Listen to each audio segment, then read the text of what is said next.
hear me, but that truth that Kirk Franklin finding out who his father was literally brought me to tears. I cannot tell you enough. It literally brought me to tears.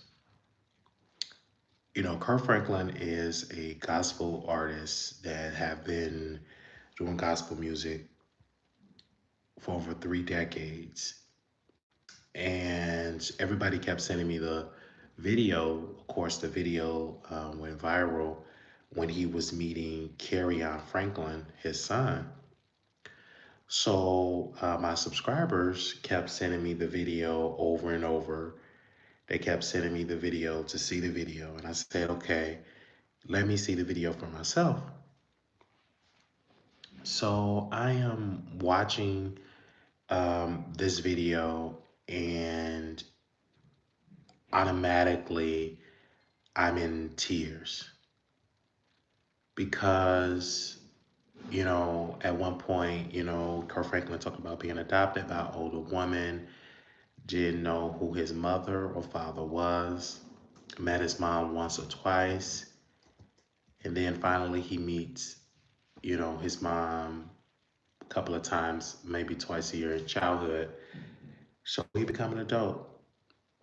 And so he talked about how his father, how he originally thought one man was his father. He talked about his childhood friend and how they had a conversation.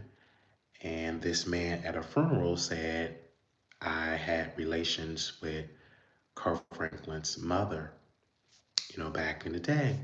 It was a possibility, then a rumor started to come around. It's a possibility that Kirk Franklin have a father out there.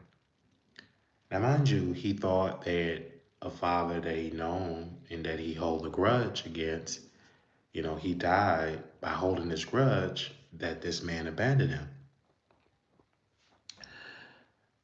So we go on and on and on. He's talking about the story, and he talked to his aunt, and his aunt didn't want to talk to him. Said, "Hey, aunt, I believe his aunt is Deborah, but don't correct me on it," because she didn't want to talk unless he said Aunt Deborah or called her auntie.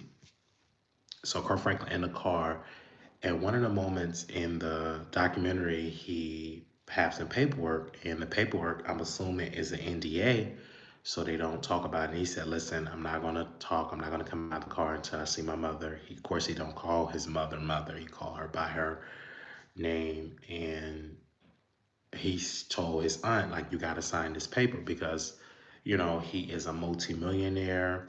Many people is doing it, and um, he don't want them like spilling tea about his personal stuff or personal conversations. So him like calling, thank you, him calling her Deborah, that's understandable. So here he take the DNA test and to find out that man is his father, the one that his childhood friend had a conversation with in the funeral. It brought him to tears, and I start crying. Like I start crying because I'm in a similar situation where one man signed my birth certificate. I had a grudge against, he abandoned me, and to find out he wasn't my father. So that's a pain I don't wish on my worst enemy. And Kirk Franklin being 55, in his 50s, still dealing with that pain. I'm 32, still dealing with that pain. Um, it makes you wonder. I think people not understanding the trauma that comes with not having a father and how it affects young men and make them become adults and they become grown men. So you still have an emptiness. You still have, oh my gosh, where's my identity? So some things I'm not going to share about my own personal things that are going on with some things of trying to find out who my father is and actually about that. I'll talk about that another day. But the rejection or the denial of his mother about the truth It's so sad. It's just reminding me of my mother. When truth come out and you deny it, be like, oh no, that's not true, you know. And so I don't care a lot of these mothers that are deadbeat moms that when the truth is in their face, they deny it. Some of these deadbeat moms. And society don't really make that popular. They say deadbeat dads, but we do have some deadbeat moms that made some bad decisions, and that will still lie. His mom, Deborah, was still denying it and said these DNA tests, more than one, is not the truth. So I guess her truth is the truth. And it's difficult for Kirk, to see the pain. And many people, some of his critics, of course, have said, why is he documenting this? I said it's a good thing to document it because it's making me see it in Chicago, that a young man that is going through this journey is letting me know that other people are going through it as well. So I think it's great. One of the most beautiful moments of the documentary is when Kurt was able to have a conversation with his son, on Franklin. And both of them have not been seeing eye to eye. They haven't talked in about 2 years, according to the documentary. And the way that he broke down in tears and how he loved his father.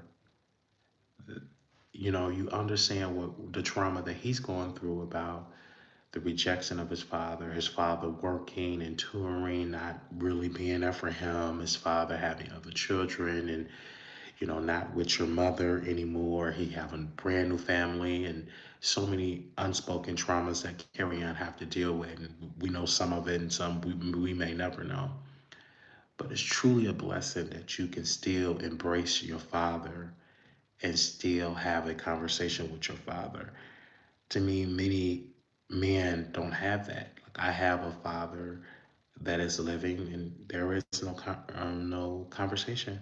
So, despite what Carrion is going through with his father, at least you have a chance to um, have a conversation with your father. And if I were to say anything to Carry On and or to Kurt, make that work because time is limited. Time is time is limited on this earth. And so I think that a lot of people say, but Wiley, why don't you have any children? Maybe it's my trauma of I don't want to abandon them. I don't want to abandon them. I want them to grow up in a two-parent household because I understand the trauma that I faced it being in a one-parent household, married someone else, and the trauma that comes with that. So I I see that, and it's very challenging as a young man, you know, trying to find out life, and you finding it out without having a father, and a father is supposed to teach their boys and to teach them how to be men, and a father supposed to teach your how to be a husband, how to you know be a leader in the household. And for that, I didn't have. For that, I didn't have. I mean, I had a stepfather. He was there for a little bit and he stopped. And so we still have a relationship, but he's 50 something years old living with my sister. Um, so he's not a good example. I'm actually doing better than him. But it's something that my stepfather told me, and he said we was on the phone because all his kids pretty much abandoned him. They don't come to him. He had COVID. He was in the hospital. He was really sick. And he said, "You're the only one that called me out of all of my children." He has 6 children, and they're all adults.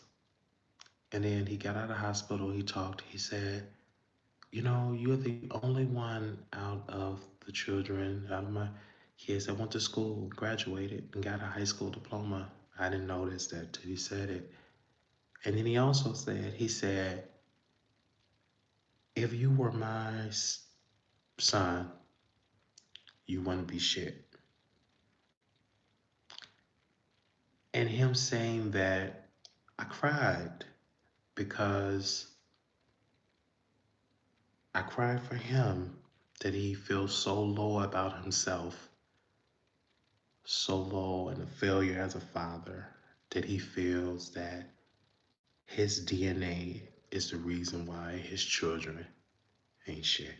Not his actions of being a good father and stop cheating and really not abandoning my mother with my siblings. And he didn't blame that. He just brought up his DNA and said, and he said that. And I always look at my father, he's my son. I call him my dad. I look at my mother and I said, I don't want to live like that. Being miserable in your 50s.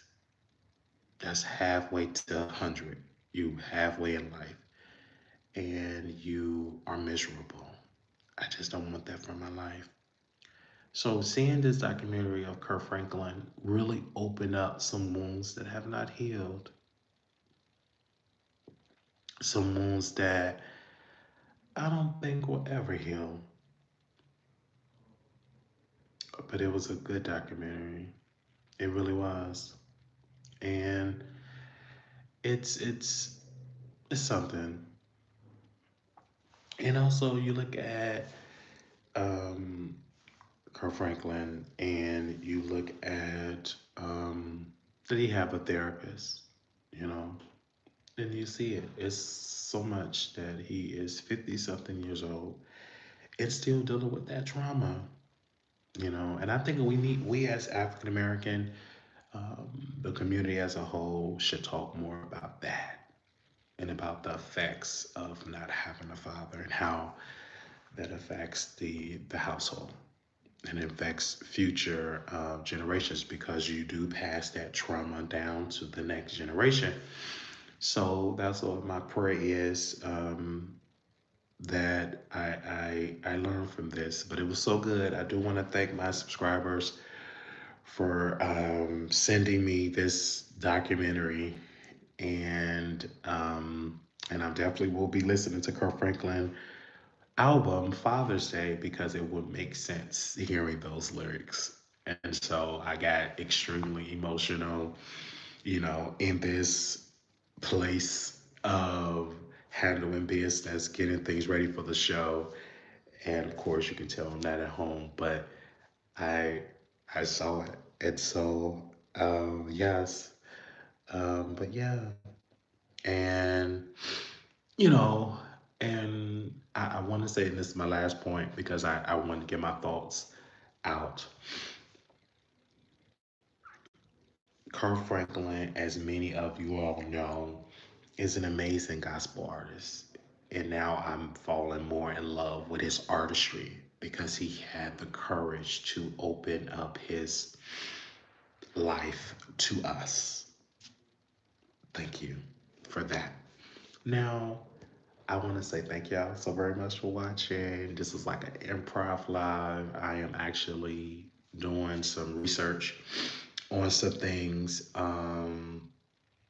And yeah, I'm doing some research on some stuff. So I had got this meeting room at the library and I said, hey, I really want to go live really quickly and talk about this documentary, why it's fresh on my mind. And I do want to say thank y'all because y'all sent it to me to talk about it. Y'all got me want to cry. I'm trying not to cry up in this place. But I just want to say thank you, my viewers, for being on this journey. It is a journey. And a lot of stuff I don't talk about because it's painful to talk about. It's very painful to talk about. So I shields it, I would say, in comedy and making people laugh. But I have to address it. And some stuff I don't want to go and address those wounds and mess with it. I just want it, I act like it don't exist. But when it comes up, I guess it's a sign from God to continue to get my story, to get more answers. So I want to say thank you. Um, Thank you for sending me that documentary. Really, thank you. It got me crying. It got me all discombobulated. It really does because I'm looking in the mirror and I'm seeing some similarities, and I'm like, and this is what me and my mother relationship is. Sometimes it's cold, sometimes it's hot, sometimes it's. I look at her like, I really, really look at it, and she's just not in a predicament to have more conversations because she's dealing with her stress. But she isn't. She do gives me that Deborah, that delusion, that when you bring facts to her, she don't receive it. So that, wow, I don't know what that is, but I can say thank you to Kirk for bringing that to me. Thank you.